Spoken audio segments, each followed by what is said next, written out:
যে কথাটা আমরা বহুদিন ধরে বলছি বাংলাদেশে, যে বাংলাদেশের অর্থনীতির সুফল সকলের বাড়িতে যেতে হবে, কিন্তু বস্তুতপক্ষে সেটা আসলে সেভাবে ডেলিভার করা কঠিন। এবং সেই ধরনের বড় প্রজেক্ট বাংলাদেশের যে অর্থনৈতিক সক্ষমতা আছে সেটাকে মাথায় রেখে এই ধরনের একটি বড় প্রজেক্ট হাতে নেওয়া সেটা খুব সহজ ছিল না। তারেক রহমান সাহেব মাননীয় প্রধানমন্ত্রী যে বাংলাদেশের অর্থনীতির সুফল বাংলাদেশের প্রত্যেকটি গোষ্ঠীর কাছে পৌঁছে দেওয়ার উদ্দেশ্যে এই ফ্যামিলি কার্ডের প্রজেক্টের কথা চিন্তা করেছে। এবং আরেকটা হচ্ছে, এদের মধ্যে যারা সবচেয়ে বেশি পিছিয়ে পড়া মানুষ তাদের কাছে আগে যাওয়ার কথা চিন্তা করেছে। এবং সবচেয়ে পিছিয়ে পড়া মানুষগুলো হচ্ছে হতদরিদ্র এবং সেই পরিবারে গৃহ নারী প্রধান যিনি পরিবার পরিচালনা করে প্রতিনিয়ত, এবং সেই নারী প্রধানকে ক্ষমতায়ন, অর্থনৈতিক ক্ষমতায়ন, সামাজিকভাবে ক্ষমতায়ন এবং তার একটা পরিবার এবং সমাজের মধ্যে একটা সম্মানের জায়গায় নিয়ে যাওয়ার পরিপ্রেক্ষিতে এই প্রজেক্টটা করা হয়েছে। মাসালা, মিল্ক ও পিৎজার সাথে thin and crunchy biscuit fit biscuit, যখন তখন ইটিং, যেখানে সেখানে ফিটিং।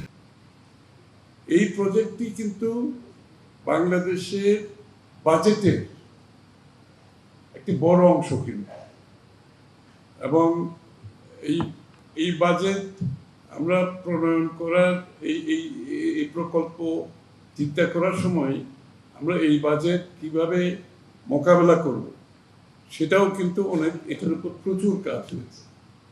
এবং যেহেতু আমি বলেছি যে জনাব মাননীয় প্রধানমন্ত্রী জনাব তারেক রহমান সাহেব সেই গোষ্ঠীকে পৌঁছাতে চান যারা সবচেয়ে হতদরিদ্র, যারা সবচেয়ে পিছিয়ে পড়া মানুষ, যাদের ক্ষমতায়নে যারা পিছিয়ে পড়া আছে তাদের জন্য এই নারী প্রধানের কাছে ফ্যামিলি কার্ড দেওয়ার সিদ্ধান্ত নেওয়া হয়েছে।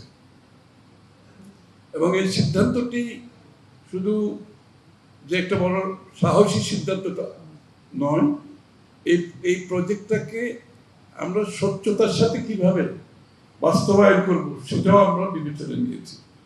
এই যে সিলেকশন প্রসেস, এই প্রথমে যে আমরা পাইলট প্রজেক্টে যাচ্ছি, এটার মাধ্যমে আমরা একটা স্বচ্ছ সিলেকশন প্রসেসে একটা করতে সক্ষম হয়েছি। এবং আপনারা দেখবেন এখানে কিন্তু রাজনীতিকরণের কোনো কিছু করাই হয়নি, এখানে রাজনীতি আনাই হয়নি, দলীয়করণের কিছুই করা হয় না। প্রকৃতপক্ষে একটা স্বচ্ছতার সাথে ইন্ডিপেন্ডেন্ট লোকজন সেটা আমাদের মন্ত্রী মহোদয় বলবেন, এবং এই লিস্টগুলো তৈরি করা হয়েছে পাইলট প্রজেক্টে। এটা প্রথম পর্যায়ে অত দরিদ্র থেকে যারা কম দরিদ্র, যারা নিম্ন আয়ের মানুষ তাদের কাছে যাবে, এবং ক্রমান্বয়ে এই সুযোগ বাংলাদেশের প্রত্যেকটি নারী প্রধানের কাছে, ফ্যামিলি প্রধানের কাছে যাবে শেষ পর্যন্ত। তো এটা আমি মনে করি অনেক বড় সাহসী পদক্ষেপ। কিন্তু আমরা যদি কল্যাণকর রাষ্ট্রের কথা বলি, আমরা যদি পিছিয়ে পড়া মানুষের কথা বলি, আমরা যদি হতদরিদ্রদের কথা বলি, এই ধরনের একটা প্রজেক্ট আমাদের অনেক দিন ধরে মানুষের মধ্যে একটা কামনা ছিল, যেটা মাননীয় প্রধানমন্ত্রী তার সাহসী ভূমিকার মাধ্যমে এই প্রকল্পটি হাতে নিয়েছেন। এবং আমি বিশ্বাস করি এই প্রকল্প শুধু স্বচ্ছতার সাথে হচ্ছে না, এটা অত্যন্ত দক্ষতার সাথে পরিচালিত হবে। এবং এখানে কিন্তু দুর্নীতির কোনো সুযোগ নাই। আমাদের দেশে কিন্তু সবসময় দেখবেন যে ডেলিভারিতে দুর্নীতি হয়, আমাদের এই গ্যাস ডেলিভারিতে দুর্নীতি হয়, বিভিন্ন সামাজিক সুবিধাগুলিতে দুর্নীতি হয়।